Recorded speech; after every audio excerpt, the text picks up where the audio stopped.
हर हर महादेव आप सभी को। आज मैं आप लोगों से बात करने जा रहा हूँ कि हमें ईश्वर के दर्शन किस तरीके से होते हैं। ठीक है, ऑफ कोर्स हमें ईश्वर के दर्शन होते हैं तो ईश्वर हमारे सामने होते हैं, लेकिन कुछ और भी ऐसे तरीके हैं जिससे हमें एक आइडेंटिफाइड होता है कि ईश्वर के दर्शन हमें हुए हैं। क्योंकि हमें पता नहीं होता कि ईश्वर हमें किस रूप में दर्शन देंगे। ईश्वर हमें दर्शन देंगे तो हमें आशीर्वाद देंगे या हमें बात करेंगे। तो सबसे पहले मैं एक चीज को क्लियर कर दूं कि ईश्वर अगर हमें दर्शन देंगे तो वो किसी भी रूप में दे सकते हैं, वो चाहे आपको हाथ इस तरीके से करे या फिर ना करे। ईश्वर के दर्शन हो जाना ही आपको आशीर्वाद मिलने के जैसा है। ठीक है, तो आज मैं आपको कुछ ऐसे मतलब सिम्टम्स बताता हूँ जिसमें कि आपको ईश्वर के दर्शन हो रहे होंगे। अगर आप एक साधक हैं तो आपको बस आइडेंटिफाई करना है इस तरीके से। ठीक है, तो अगर आप मेरे चैनल पर नए हैं तो वीडियो अच्छी लगे तो आप इसे लाइक कीजिएगा, सब्सक्राइब कीजिएगा और अपने साधक मित्रों के साथ इसे जरूर शेयर कीजिएगा, क्योंकि ये जानकारी किसी साधना करने वाले व्यक्ति तक पहुंचाना भी एक पुण्य की बात है। ठीक है, तो सबसे पहले मैं आपको चीज बताता हूँ कि मेरे साथ क्या हुआ था कि मैंने शिव साधना जो कि स्टार्ट की थी शिवरात्रि से, मतलब कि 10 दिन पहले 11वें दिन पर शिवरात्रि थी, तो उस तरह से मैंने अपनी शिव साधना को स्टार्ट किया। अब क्या हुआ कि मेरी शिव साधना पूर्ण हो गई और शिव साधना जब खत्म हुई तो मेरी एक एक्सपेक्टेशन थी कि मुझे भगवान शिव के दर्शनों की प्राप्ति हो। लेकिन भगवान शिव के दर्शन मुझे उस समय पर कैसे प्राप्त हुए ये मैं आप लोगों को बताता हूँ। मैं गया था उस दिन मतलब कि सब्जी लेने के लिए मार्केट के अंदर गया था, और मार्केट में गया था तो मेरे मुंह पर वही जो जाप मैं चला रहा था वही लगभग चलता रहता है मेरे मुंह पर। ठीक है, तो वहां पर जब मैं गया तो मैंने प्रभु से कहा कि प्रभु, मतलब मन ही मन में, कि प्रभु आप जो भी हो मुझे कम से कम आप थोड़ा अपना आभास तो दो। मैं आपकी पूजा कर रहा हूँ, कुछ तो मुझे बताओ कि आप हो मेरे साथ।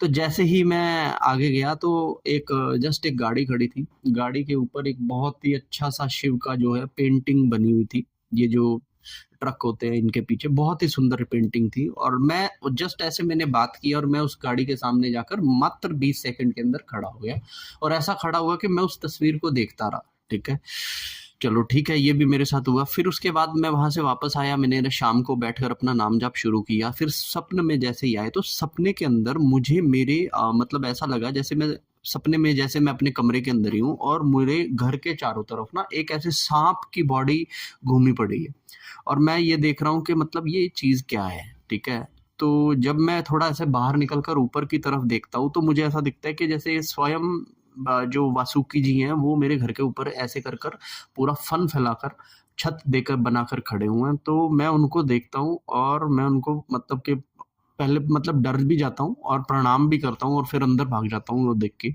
तो फिर सुबह जब होती है मुझे नहीं समझ आता कि वो क्या था, वो भगवान वासुकी थे या भगवान शिव का ही कोई आशीर्वाद था।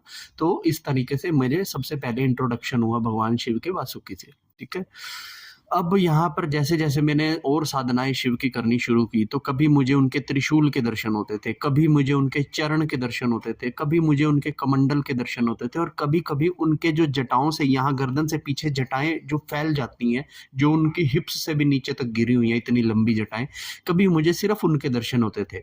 तो फुल दर्शन मुझे नहीं हो रहे थे, मैं सिर्फ उनकी जटाओं को देखता था, मैं सिर्फ उनकी बॉडी के कुछ पार्ट्स को देखता था, मैं उनके त्रिशूल को, उनके डमरू को, इस तरीके से मुझे दर्शन होते थे। तो जरूरी नहीं है कि दर्शन किसी भी देवता के पूर्ण रूप से हो, आपको उसके किसी अंग के, किसी ऑर्नामेंट्स के, या फिर किसी भी उसके वेपन्स के भी अगर दर्शन होते हैं, या फिर उसके इर्द गिर्द में नंदी जी के, वासुकी जी के भी दर्शन होते हैं, या फिर आपको पहाड़ भी अगर ऐसा दिखे कि ये कैलाश पर्वत है, अगर आपने देखा हो कैलाश पर्वत, तो वो भी शिव के दर्शनों के बराबर है। ठीक है, क्योंकि जरूरी नहीं है कि आप शिव को उसी तरीके से देखो जिस तरीके से आप चाहते हैं, क्योंकि उनके सांप के सामने आने के लिए ना एक बहुत बड़ी एक बैरियर है, उसको क्रॉस करना बहुत ज्यादा जरूरी होता है। तो कभी कभी आपको इस तरीके से भी शिव दर्शन हुआ करते हैं। ठीक है, दूसरी चीज मैं आप लोगों को बताता हूँ कि एक बार मेरी हनुमान जी की साधना चल रही थी। हनुमान जी की साधना करते टाइम मेरे संकल्पों में था कि हनुमान जी आप जिस भी तरीके से रहना, तो मुझे मतलब कि आपका सहयोग चाहिए ही चाहिए, मुझे पता लगे कि आप मेरे साथ हो। ठीक है, अब क्योंकि शिव हनुमान मेरे लिए तो एक ही चीज है, आप लोगों के लिए हो सकता है कि अलग चीज हो। तो मैंने एक नियम था कि मैं हर शाम को जाकर मतलब कि जो बंदर होते हैं उनको मैं केले या फिर गाजर ऐसे डालता था उनको खाने के लिए। तो मेरी तपस्या का जस्ट एक ये छोटा-सा पार्ट था, ठीक है? तो क्या होता था कि जब मैं उनको गाजरें डालता था तो वहाँ पे कई बार ऐसे बंदर होते थे जो आपको खाने को झपटते थे। तो जब कभी वहाँ पर आप उनको घेरने के लिए जाया करते थे, तो वो आपके पीछे पड़ जाते थे और व्यक्ति डर के कई बार वहाँ से भागता था। अच्छा, मैंने भी ऐसा शुरू किया, तो मैं देखता था कि जिन डेज़ में मेरी साधना चल रही होती थी ना, उन डेज़ के अंदर कोई भी वानर मेरे ऊपर नहीं भड़कता था। मैं वानरों के बिल्कुल बीच में चला जाता था, मैं उन्हें प्रॉपर ऐसे हाथ में केले पकड़ा देता था और चीज़ें कर देता था। कोई ना मुझसे खोसता था, कोई ना मुझ पर झपटता था, कोई ना मुझे कुछ कहता था। वो सिंपली आते थे, मेरे हाथ से एक केला या गाजर जो भी होता था वो लेते थे और चले जाते थे। और आप मानोगे नहीं, उस थोड़े से देर के लिए, मतलब मुझे ऐसा करने में 5 से 7 मिनट लगते थे। ऐसा लगता था कि हनुमान जी मेरे सराउंडिंग के अंदर है, ठीक है? तो वो जो एक अनुभूति है, वो भी हनुमान जी के दर्शन मात्र ही मैं मानता हूँ, ठीक है? तीसरी चीज़, ठीक है? 2 चीज़ें मैंने आपको बता दी कि कभी-कभी ज़रूरी नहीं है कि हमें सीधे भगवान के दर्शन हों, ठीक है? कभी-कभी भगवान ही आपके बड़े बुजुर्गों के रूप में भी आकर आपको दर्शन देते हैं, ठीक है? मैक्सिमम लोग ऐसा मानते हैं कि मुझे मेरी दादी दिखी, मुझे मेरे दादाजी दिखे, मुझे मेरे मतलब अगर उनके कोई फादर एक्सपायर है या मदर एक्सपायर है तो उनके दर्शन हो जाते हैं।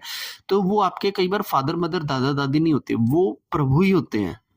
और इसका आइडेंटिफाई आप ऐसे करोगे कि जब भी वो आपको दर्शन देंगे, आपके मन में एक करुणा आ जाएगी उनके प्रति, एकदम से भाव आएगा कि हाय आप आ गए मेरे पास। तो वो जब चीज़ आपके साथ होगी ना, तो वो आपके दादा-दादी, माता-पिता नहीं होते, वो आपका ही ईश्वर होता है जो उनका रूप लेकर आपके पास आया होता है। क्योंकि कभी-कभी आपको ज़रूरत होती है कि आप अपने बड़े बुजुर्गों को याद करते हो या फिर कुछ ऐसा करते हो, तो वो ईश्वर ही आपको उनका रूप लेकर दर्शन देते हैं। तो जहाँ तक बात रही ईश्वर के दर्शन पाने की, तो इस तरह से भिन्न-भिन्न अवस्थाओं से आपको ईश्वर के दर्शन हो सकते हैं। ज़रूरी नहीं है कि मैं शिव की पूजा करूँ तो मुझे साक्षात पूरे के पूरे शिव दिखाई दें। वो फ़ॉर्म आने के लिए मैं कहता हूँ कि अभी भी समय चला जाए, ना जाने कितना, ठीक है ना? तो इस तरीके से जो हमें मिलते हैं वो भी दर्शन है। तो आप मुझे अब कमेंट कर कर बताइए कि आपको किस-किस तरह से ईश्वर के दर्शन हुए हैं, ठीक है? और आइडेंटिफ़ाई कीजिएगा कि अगर आपके सपने में भी कुछ ऐसी चीज़ें आ रही हैं, ईश्वर से संबंधित चीज़ें आ रही हैं, डमरू दिख रहे हैं, त्रिशूल दिख रहे हैं, तलवारें दिख रही हैं, शेर दिख रहा है, तो आप समझ लीजिएगा कि आप जिसकी पूजा कर रहे हैं वो आप तक पहुँचने की कोशिश में भी पूरा लगा हुआ है, तो आपको उनके संपूर्ण रूप के दर्शन भी एक दिन हो ही जाएँगे। तो कैसी लगी आपको मेरी ये एक छोटी-सी प्यार भरी जानकारी, जो हर साधक को मोटिवेट करेगी और उसको अच्छा फ़ील करवाएगी, ठीक है ना? तो वीडियो अच्छी लगी हो तो इसे लाइक कीजिएगा, दूसरों के साथ इसको शेयर कीजिएगा, चैनल पे नए हो तो इसको सब्सक्राइब कीजिएगा। हर हर महादेव।